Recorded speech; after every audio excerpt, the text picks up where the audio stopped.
Hi everybody, today I want to talk about a passive tree setup on the highest difficulty, 6090, and I'll personally go through all the 6 categories, talk about the major nodes and whether I would want to pick them, why I pick them, and why I do not pick certain nodes.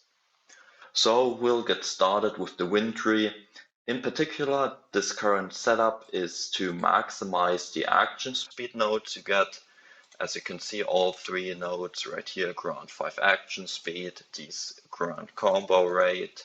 With the Way of Nature trait, we already have guaranteed combo. I can't find it right now. There you go, guaranteed combo. As such, we do not need combo. Regarding the bigger nodes, Head Start is nice, I suppose. It's definitely not needed. 100 G at the start of battle. If you could skip it, I would skip it, however, as you have action speed nodes in front and after it, it's required more or less. Quick Step is not really that great. The only beneficial situation is when you try the fight trick in either Melody House or Jolly Tribe. In those cases, +1 movement range is actually helpful and can ease the fight trick. The top node, Preemptive Strike, only increases combo rate, and as we have established, Way of Nature guarantees combo. As such, this is completely redundant. The bottom trait, Court of God, increases combo, same as Preemptive Strike, and as such is also not necessary for any build. The last trait, or the last big node, is one that's more commonly talked about, Windwalker, where you get an extra action. On lower difficulties, this can be used to allow a hit and run technique, but on higher difficulties, such a technique is not viable anymore. Enemies will have a ridiculous movement range, preventing you from really running away. The only situations in which this can be useful is for the fight trick, as you can run up to an enemy, attack in a random direction, not even hitting them, and then move again, effectively giving you another turn to move away into an area where you can retreat. Also, this could be used with 9 provinces in case you do not trigger God of Gambling, but it's such a niche situation, I would not take it ever. Next up we have the Mountain Tree. This tree is primarily focused on defenses, as you'll soon notice. First up we have the node Resilient. It grants 1.5% damage reduction per point of constitution. For our build, for example, this would be 37.5% damage reduction. Arhat body in comparison is 35% at most, so you can see it's really good on high constitution builds. Imagine you have 53 constitution, the max you can get, that's 79.5% DR, which is simply incredible. Now, even on class cannon builds, it still has a slight effect, 10.5% DR at most, but we do not really take it for the DR on those builds, but rather to path to Wall of Steel. We'll get to it later. The second node, Counterattack, grants Chi and Spirit whenever you parry. It's not good. I wish I could skip it, however it's not really possible as you want the other nodes, so we'll simply take it as a pathing node. Now the top node, Wall of Steel, grants you invulnerability to the first hit in battle. Its main use is on class cannon builds. Any other build does not benefit from it. This build in particular takes 3-digit damage at most, and it's not worth spending 8 points to simply mitigate 100 damage. The middle node armor buildup is incredible in prolonged fights. If you've seen my buff Shofar, buff Taoist video, those fights are rather long, especially on auto battle, and in those cases you will get the maximum value of a 50% damage reduction, which absolutely helps ensure your longevity and survivability. The bottom node, Unmovable, grants 30% damage if you have not moved prior to your attack. In fact, it could scale, however, enemies such as Shuffa have 3 decks.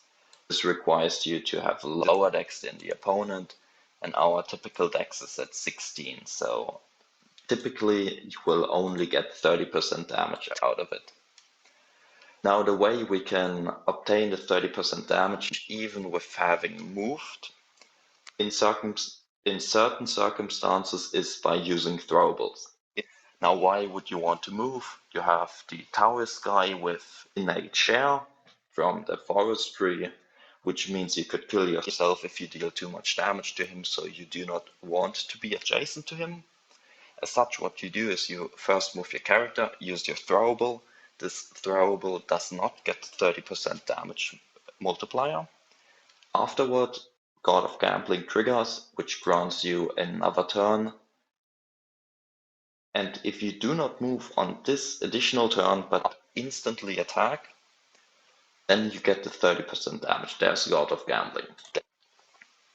The first node on the Fire Tree's strong arm is incredible for any, to be honest, for any build, not just strength scaling build, for any build. For this build in particular, it's 63% more damage. Simply, if you deal 1000 damage, suddenly you will deal 1630 damage with this simple node. On pure strength build, this goes up to 81%. Even on 53 constitution builds, this will be roughly 25 to 30% more damage, so it's always worth picking up. Now the top nodes are not good. This grants 10 spirit whenever you crit. Not good at all. The last node, First Blood, makes it so that your first hit in combat will always crit. However, as you are typically using or wearing the Imperial Seal, which has the modifier guaranteed to crit when attacking, this does nothing for you. The bottom nodes, on the other hand, are way better than the top nodes. You have collateral damage, which essentially adds a splash damage to any attack you deal besides your basic attack, I think. Splash damage increases your AoE, allowing you to trigger continuous assault, which we will get to in a moment. Also, it bypasses Reflect, which is really handy, and it's really nice to clear out trash mobs. Now the last node, Continuous Assault, is really good on 60-90 due to enemies having the modifier Start Over. Upon receiving a finishing strike, revive at 50% HP MP. As you can imagine, the way it works is if you kill your enemy with, for example, Infinity Sword, he will then revive at 50% HP. You get an additional turn, so you can finish them off with Nameless Sword, for example. It also works with God of Gambling. So if you look at God of Gambling, after using a throwable, you can act again. What you typically do against enemies such as Taoist or Schiffer, you first throw your throwable, then you do your main attack like Infinity Sword, then killing them. Afterward, you finish them off with Nameless Sword, or in the case of Schiffer, he then gets his last revive.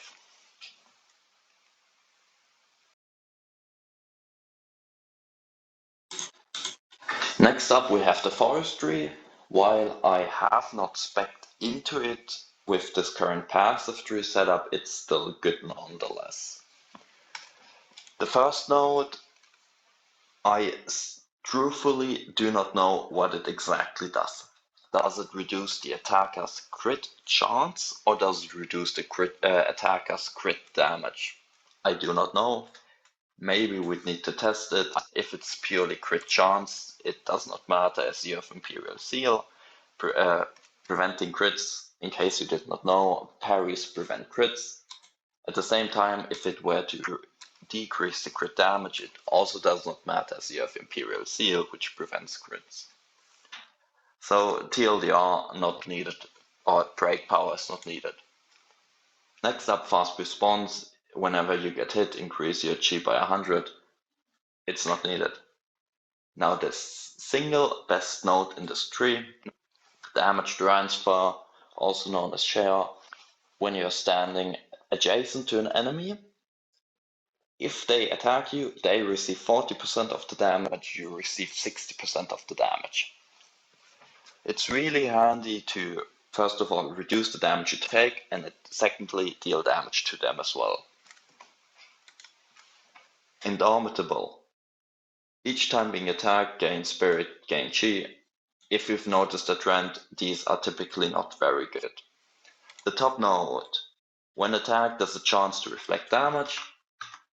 The good thing is, enemies on this difficulty are immune to reflect damage. As such, it's not even worth considering this node. Okay, next up we have the Yin Tree, everybody's favorite tree. The TLDR for this tree is do not take any of its nodes unless the other 5 trees do not have any other worthwhile node. Now in this case, you see I spec'd 10 points into the tree because it was the exact case. The first node, Unexpected, causes your counterattacks to also reduce the enemy's action speed by 20%. I consider this node decent, especially with the new main house building. You have 19% counter chance. It's at least something. The next node, Flexibility. Whenever counter is triggered, you gain Spirit and Chi. Similar to the other nodes on the other trees, it's not really good. Next up, Drained Body. Effects of poison, internal injury, bleeding, blinded, and sealed are reduced by 50%. Now, typically on 1690, you will have the following 4 traits: immunity to poison, seal immunity, internal injury immunity, and bleed immunity.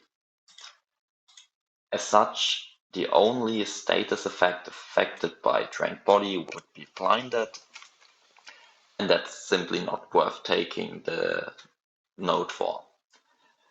Now, you may consider dropping internal injury immunity and sealed immunity to take more advantage of this node. Don't do it. Simply don't do it, it's not worth. Next up we have Lightning Fast. Each time you attack, the counter increases by 5%. This can stack up multiple times until you finally trigger a counter.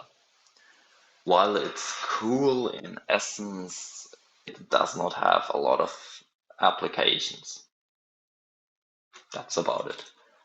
Lastly, Deadly Strike. Effects of poisoned, internal injury, bleeding, blinded, sealed, reduced when whenever you inflict either bleeding, poisoned, internal injury, blinded, or sealed, the effects are doubled. This is what the node does. Also, it decreases the enemy's chi by 150. Now, in case you are not aware, this difficulty gives all enemies the effect Innate Dominance, which means they have poison immunity, bleeding immunity, internal injury immunity, sealed immunity, and blinded immunity.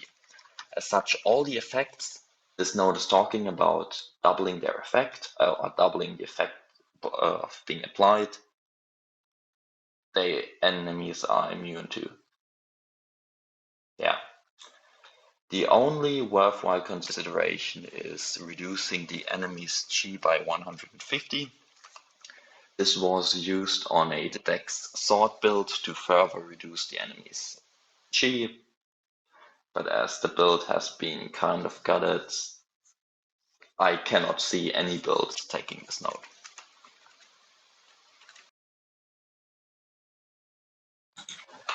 And lastly, we have the Thunder Tree. Achieve maximum damage through instant burst. The description is absolutely accurate.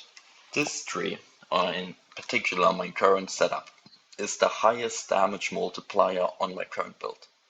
I will lose roughly 2/3, 3/4 of my damage if I drop these nodes. Let's start power build up. It's similar to lightning fast from the Yin Tree. Whenever you attack an enemy but do not crit, your crit chance increases by 5%. This can stack up multiple times until you finally crit. The issue obviously is we are using the Imperial Seal. Imperial Seal makes you always crit. As such, this becomes redundant. On the top node, Bolsterous Spirit grants you spirit when hitting an enemy. This is not really relevant. The bottom node, Might, increases your crit damage by 30%. Damage is always good, we want to take it. The middle node, Mark Target. Each time you hit an enemy, you gain stacking damage. I would love to take this node, however I do not have enough points. Even if I drop the current Yin Tree setup, I do not have enough points to reach it, and as such I cannot take it. Calculated Strike. Each attack reduces the target's evasion by 25%, and for each point of strength higher than the opponent, you gain 8% more damage. Typically, enemies will have, for example, 10 strength, which means I have 32 times 8% damage. This is roughly 256% damage you get. Absolutely incredible. This node provides so much damage, does not have a cap, and even reduces enemies' invasion. And lastly, because I've seen multiple comments about the passive tree bug being fixed and them not being able to do it, as such it must be fixed, or it was clearly rigged, the video, I'll just do it again. Look at that, first try, you can do it. You can also do it with the forestry. Now you gotta have quick reaction times. There's a rather short window in which you can click and look at that, I got it, first try. But as you can see, you can still do it even on the current version of the game. Easy every time.